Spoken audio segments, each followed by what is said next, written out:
قبر میں اس کا جو حال کیڑوں نے کرنا تھا وہ زہر یہیں کر رہا ہے، صوفی نے کہا۔ فرعونوں کے بھی بڑے کیڑے کھا گئے تھے صوفی صاحب، میں نے کانپتی ہوئی آواز میں کہا۔ انسان اپنے آپ کو خدا تو کہہ لیتا ہے لیکن خدا بن نہیں سکتا۔ سب انسپکٹر صوفی لاش کو پوسٹ مارٹم کے لیے بھجوانے کا انتظام کرنے کے لیے باہر نکل گیا اور میں نواب کے سونے کے اس کمرے کو دیکھنے لگا۔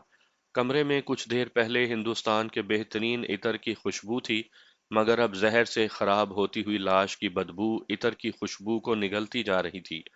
گناہوں کا تعفن پھیل رہا تھا۔ کمرہ اتنا حسین کہ ساری عمر اس میں گزارنے کو جی چاہتا تھا۔ قالین ایسا جیسے دھنکی ہوئی روئی تہ در تہ بچھی ہو، مگر اب مجھے یہ کمرہ یوں لگ رہا تھا جیسے خدا نے بہشت کے کسی گوشے کو دوزخ میں تبدیل کر دیا ہو۔ لاش کو پوسٹ مارٹم کے لیے کم و بیش 40 میل دور جانا تھا۔ انسپکٹر ول اور دیگر افسروں کے آنے میں ابھی بہت وقت تھا۔ میں نواب کے کمرے سے نکل جانا چاہتا تھا لیکن منہ پھیرنے کے باوجود میری اپنی ہی ذات کی کوئی طاقت میرا منہ نواب کی لاش کی طرف پھیر دیتی تھی۔ میں نواب کے پلنگ کو دیکھنے لگا۔ میرے تصور میں گناہ کی راتیں آ گئیں جو نواب نے اس پلنگ پر گزاری تھی۔ میں نے اپنے کندھے پر کسی کا ہاتھ محسوس کیا، گھوم کر دیکھا، پیچھے شہناز کھڑی تھی۔ تم اپنے کمرے میں رہو، میں نے اسے کہا۔ تمہیں دیکھنے آئی ہوں، اس نے کہا۔ اکیلے ڈر آتا ہے۔ اسے دیکھو، میں نے لاش کی طرف اشارہ کر کے کہا۔ تمہارا ڈر دور ہو جائے گا۔ اس سے ڈرتی تھی نا، اب خدا سے ڈرو۔ اپنی ماں کو مرتے دیکھا تھا نا، اسے بھی دیکھ لو۔ نہیں، شہناز نے ڈری ہوئی سی آواز میں کہا۔ نہیں سکندر، میں اس کمرے میں نہیں ٹھہر سکتی، تم بھی میرے ساتھ آ جاؤ۔ کچھ دنوں کے لیے مجھے بھول جاؤ شہناز، میں نے کہا۔ میں جانتا ہوں کہ تم میں جرأت موجود ہے، ہمت سے کام لو۔ میں نے اسے کمرے سے نکال دیا لیکن میں نے خود بھی محسوس کیا کہ میں اس کمرے میں زیادہ دیر نہیں ٹھہر سکوں گا۔ میں بھی وہاں سے نکل آیا۔ دل پر ایسا بوجھ تھا کہ میں اس محل سے ہی بھاگ جانا چاہتا تھا، لیکن نوکری کی زنجیروں سے ایسا جکڑا ہوا تھا کہ اپنی مرضی سے کچھ بھی نہیں کر سکتا تھا۔ نواب کی لاش کو اس طرح ریلوے اسٹیشن پر پہنچایا گیا کہ اسے اسٹریچر پر ڈالا گیا جو نواب کے دوائی خانے سے ہی مل گیا تھا۔ اسٹریچر نواب کی دو گھوڑوں والی بگی کے آمنے سامنے سیٹوں پر رکھا گیا۔ ایک ہیڈ کانسٹیبل اور ایک کانسٹیبل نواب کے دو ملازموں کو ساتھ لے کر بگی میں بیٹھے اور بگی روانہ ہو گئی۔ یہ بگی جدھر سے گزرا کرتی تھی ادھر لوگ راستے میں رک کر ماتھے پر ہاتھ رکھتے اور جھک جاتے تھے۔ مجھے بتایا گیا تھا کہ نواب جب اس بگی پر اپنی محدود سی ریاست میں سے گزرتا تھا تو بعض لوگ اس کے راستے میں دوزانو بیٹھ جاتے اور اتنا جھک جاتے تھے جیسے سجدہ ریز ہو گئے ہوں۔ اس روز جب بگی جا رہی تھی تو لوگ ایڑیاں اٹھا اٹھا کر نواب کی لاش کو دیکھنے کی کوشش کرتے تھے۔ میں خود بگی کو جاتے دیکھتا رہا۔ ایک خیال میرے ذہن میں آیا کہ انسان کو انسان کا غلام بنائے رکھنے کی یہ داستان ختم نہیں ہوگی۔ پہلے بھی دو نوابوں کی لاشیں یہاں سے نکلی ہیں۔ اب جس کمرے سے یہ ایک اور لاش نکلی ہے، وہاں ایک اور نواب انسانوں کے خون پسینے اور عصمت و آبرو پر عیش و عشرت کرنے کے لیے آ جائے گا۔ کچھ کہانیاں ایسی ہوتی ہیں جن کے کردار مر جاتے ہیں، کہانیاں ختم نہیں ہوتی۔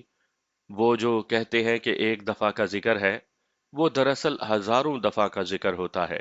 سننے والے بدلتے رہتے ہیں اور سنانے والے بھی بدلتے رہتے ہیں۔ جب لاش گیٹ سے نکل گئی تو میں شہناز کے کمرے میں گیا اور اسے بتایا کہ اسے ایک بار پھر عدالت میں گواہ کے طور پر پیش ہونا پڑے گا۔ میں نے اسے اچھی طرح ذہن نشین کروا دیا کہ اس نے عدالت میں کیا کہنا ہے۔ اور محتاط رہنا شہناز، میں نے کہا، کہیں حمید اللہ کا ذکر نہ چھیڑ بیٹھنا۔ ہو سکتا ہے عدالت میں تم سے پوچھا جائے کہ حمید اللہ آیا تھا، یا یہ کہ حمید اللہ آیا تھا اور فرار کس طرح ہوا۔ مجھے ایک اور سوال کا جواب بتا دو، شہناز نے پوچھا۔ یہ تو مجھ سے پوچھا جائے گا کہ نواب نے مجھے اس قید خانے میں کیوں ڈالا تھا، تو میں کیا جواب دوں گی؟ جواب یاد کر لو، میں نے کہا۔ تمہارے ساتھ جن دو آدمیوں کو قید میں ڈالا گیا، میں انہیں بھی سمجھا دوں گا۔ تمہارا جواب یہ ہوگا کہ نواب نے تم پر یہ الزام لگایا تھا کہ تم نے حمید اللہ کو پکڑوانے کی کوشش کی تھی۔ ظاہر یہ کرنا ہے کہ حمید اللہ کو نواب نے خود بلایا تھا، اور تم نے مجھے اور انسپکٹر صوفی کو بتا دیا تھا کہ حمید اللہ یہاں ہے، اور تم نے یہ جھوٹ بھی بولنا ہے کہ نواب تمہیں حمید اللہ کے حوالے کرنا چاہتا تھا اور تم نے انکار کر دیا تھا، اور اس نے تمہیں اس کی سزا دی تھی۔ یہ تو تفتیش اور مقدمے کی باتیں تھیں، پہلے تو میں نے بھی نہیں سوچا تھا کہ نواب کی موت خودکشی کے بجائے قتل کی واردات بھی ہو سکتی ہے۔ مہاراجوں اور نوابوں کی دنیا پر اسرار دنیا تھی۔ نواب یا مہاراجے کی خوشنودی حاصل کرنے کے لیے عجیب و غریب چکر چلتے تھے، اور جان نشینی کے لیے تو بڑی ہی خوفناک سازشیں ہوتی تھی۔ پر اسرار طریقے سے قتل کی وارداتیں تو اس دنیا کا معمول تھا۔ میں نے شہناز کی آنکھوں میں آنسو دیکھے، اس کا اتنا حسین چہرہ مرجھا گیا تھا۔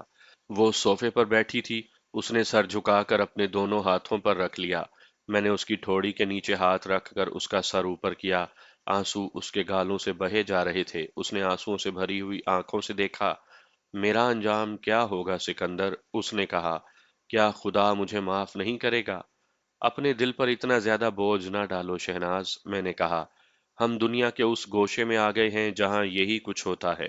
ایسی جگہوں پر جو بھی آتا ہے وہ سنسنی خیز اور پراسرار کہانیوں کا کردار بن جاتا ہے۔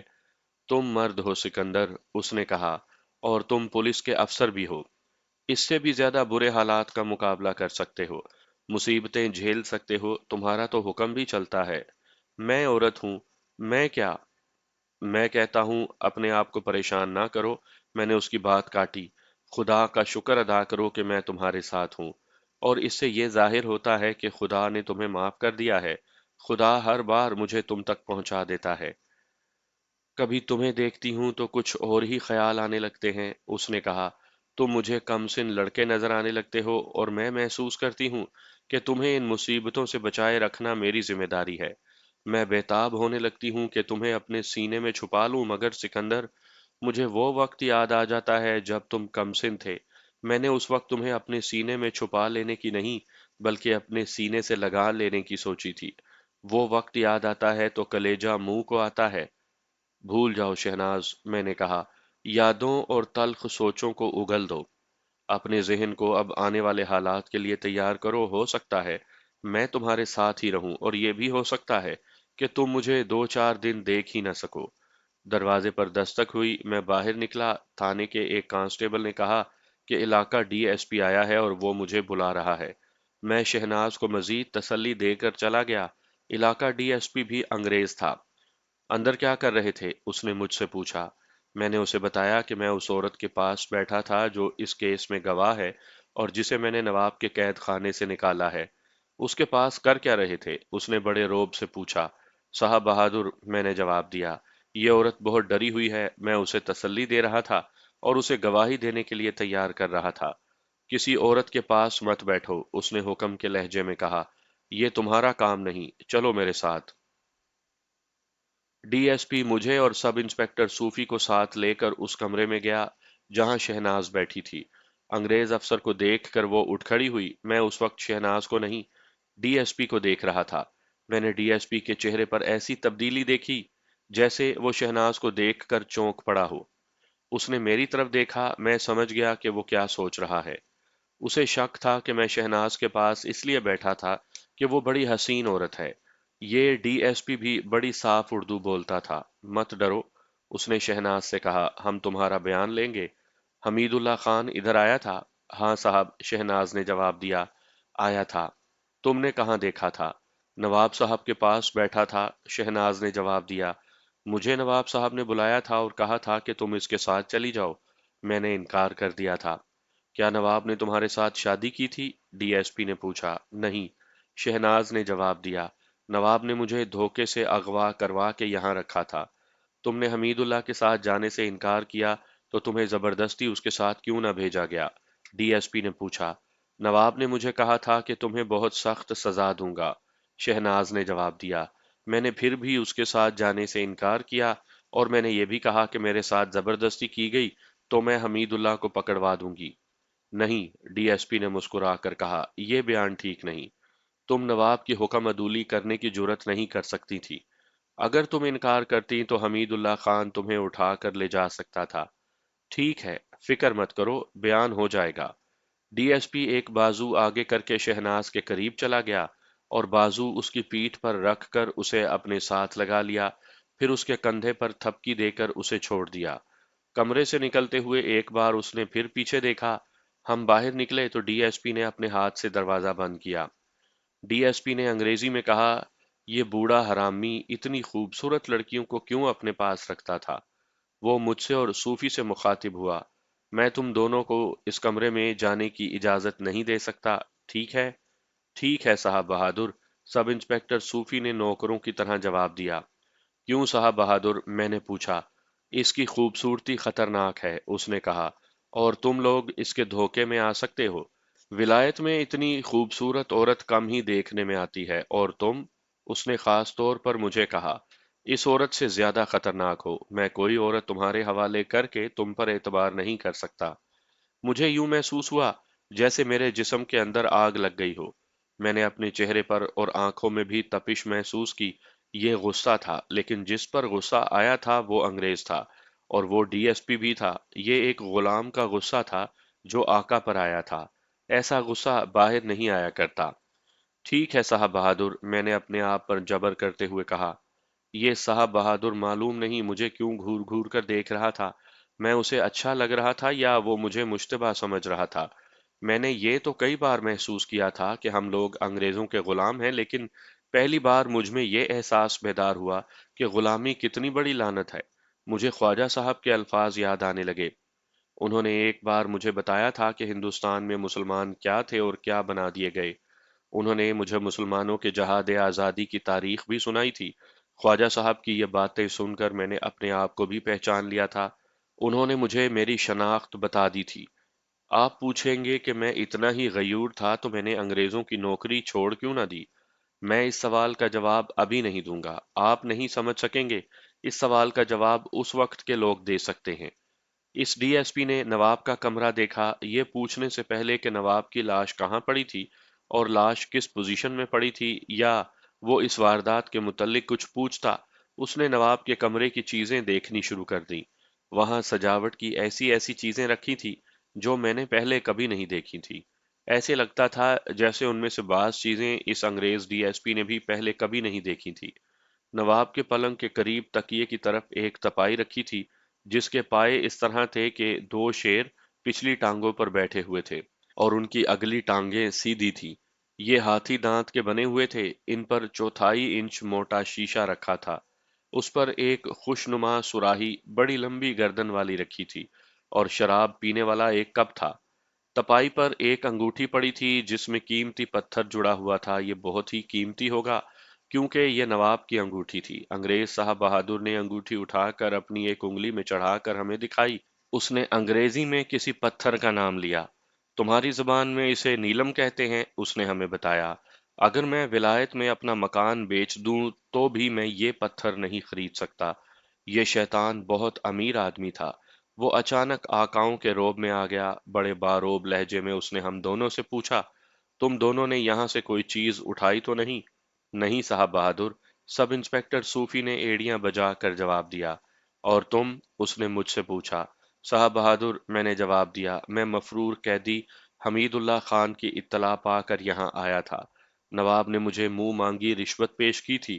اس نے مجھے کہا تھا کہ میں اس کے حرم میں جا کر کوئی لڑکی پسند کر لوں اور اسے اپنے پاس رکھوں۔ نواب اتنا ڈرا ہوا تھا کہ میں اس سے جو مانگتا وہ دے دیتا، مگر صاحب بہادر میں نے کچھ نہیں لیا۔ کیوں نہیں لیا؟ ڈی ایس پی نے پوچھا۔ میں نہیں مانتا کہ تم نے اس سے کچھ نہیں لیا، اور اگر نہیں لیا تو تم بے وقوف ہو۔ میں لے لیتا تو وہ مجھ سے غلط رپورٹ لکھواتا، میں نے کہا۔ میں اپنی ڈیوٹی میں بے ایمانی کرتا۔ تم انڈین لوگ عقل سے کام نہیں لیتے، ڈی ایس پی نے کہا۔ یہ تمہیں جو کچھ دیتا تھا وہ لے لیتے اور ڈیوٹی میں بے ایمانی بھی نہ کرتے۔ اس شیطان نے یہ شان و شوکت اپنی محنت سے حاصل نہیں کی۔ وہ باتیں کرتا کرتا باہر آ گیا۔ میں دیکھ رہا تھا کہ اس نے نواب کی انگوٹھی اپنی انگلی سے اتاری نہیں تھی۔ انسپیکٹر ول اور میرے ہیڈ کوارٹر کا کوئی انگریز افسر ابھی تک نہیں آیا تھا۔ میں نے سوچا کہ انہیں یہاں آنے کی کوئی جلدی نہیں، یہ ان کا کیس نہیں تھا۔ یہ اس علاقے کے تھانے کا کیس تھا، چونکہ یہ ایک نواب کی موت کا کیس تھا اور اس کا تعلق حمید اللہ خان کے ساتھ بھی تھا۔ اس لیے اسپیشل برانچ کے افسروں کا آنا لازمی تھا۔ رات ہو گئی تھی۔ ڈی ایس پی یہ کہہ کر چلا گیا کہ وہ صبح آئے گا۔ میں نے دیکھا نواب کی انگوٹھی اس کی انگلی میں تھی جو اس کے ساتھ ہی چلی گئی۔ سب انسپکٹر صوفی بھی اس کے ساتھ چلا گیا۔ پولیس کی کچھ نفری ایک ہیڈ کانسٹیبل کے ساتھ میرے پاس رہ گئی۔